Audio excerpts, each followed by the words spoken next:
Hey everybody. So quick video today on how to get marigolds basically forever for free for your garden.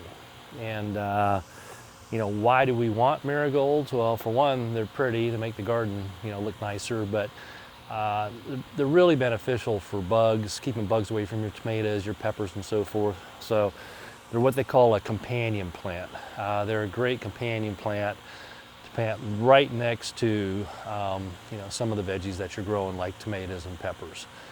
And so what we do is, once you have some marigolds established, or your neighbor has some, or whoever has some, let's go back to this one here.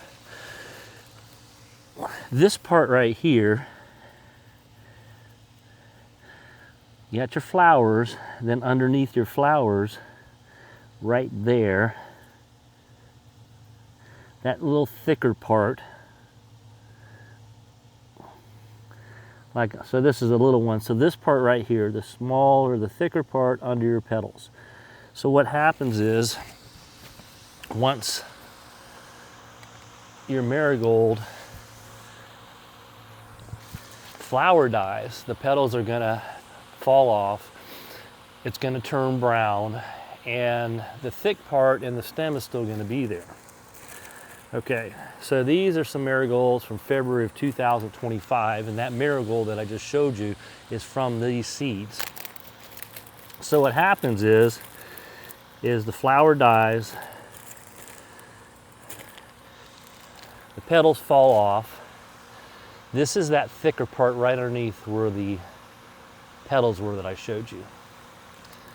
So let's take a look at this. This one seed pod, again, underneath the petals, that thicker part is now turned brown, has literally a whole tray from Home Depot, Lowe's, a whole tray of marigolds in one of the flowers. Look at that, every one of these is a seed. Let's spread this apart. Look at that, all those are seeds. Every one of them is a whole marigold flower.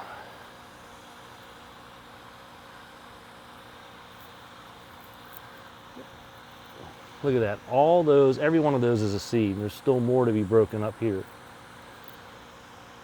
You just pull them apart, and each one is a seed. So, how do we plant them? We take the seeds, and you just drop them in. Oh, got some wind going here. Just drop them into wherever your dirt is you want to plant them. And then, once we drop them in there, what you do is you get dirt from somewhere else, you cup it in your hand, and you just sprinkle it. Just sprinkle it over the top of those seeds. So you just want a thin layer. And what I like to do is put them all in one pot, rather than plant one at a time or a couple at a time, those seeds in, let's say I'm companion planting with tomatoes. If I put a couple seeds in each pot, what happens is I end up forgetting. I go to water it and I water it too much, and then before it sprouts, and then it doesn't sprout. So what I like to do is get a container like this, or a grow bag, whatever, and I plant, like this one I have half planted with the marigolds. And then once they grow to, just a small plant, get a little shovel and go right around it, pick it up, and then transplant it into your pots you want to put it in. Transplant it like that one right there, and tomatoes and so forth. And that makes it easy. And then once these grow and I transplant them, then I have this half of pot to start growing something else, radishes or beets or whatever else I want to grow, or more marigolds. And one other thing I'm going to mention before we go is, like this was from February of 2025. I stored it in a plastic bag. You can see all the marigolds I have here. And being this is a new growing season now, I'm restarting marigolds. How do I store these? In the freezer. You take them, put them in a plastic bag. Over my door, I have a side freezer where the door opens up. I've got shelves there. The top shelf has a little bit of room because the ice maker's there, perfect for seeds. The seeds you buy at the store or the seeds from the Marigolds you have in your plastic bags, just stick it up in the freezer. And that'll keep it for a couple of years. You don't want it in humidity, you don't want it out in the porch, in the garage.